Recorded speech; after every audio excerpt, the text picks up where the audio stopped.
மன்னன் மாளிகையில் வாழும்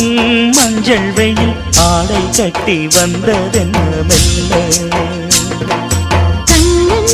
நீதான் என்று நீரா வந்தாள் என்று காதல் கதை ஜாடைகளில் சொல்ல மாலை கண்மயங்கும் வேளை மங்கை நதி மங்கை நதி தங்கி வரும் கங்கை நதி ஏதோ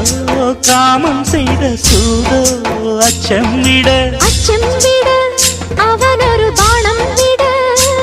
புது லீலைகள் தான் அதிகாலை வரைதான் அடிக்காதலி கண்மணி ஆஜா ஆஜா கையணைக்க ஆஜா ஆஜா दिल भर जाने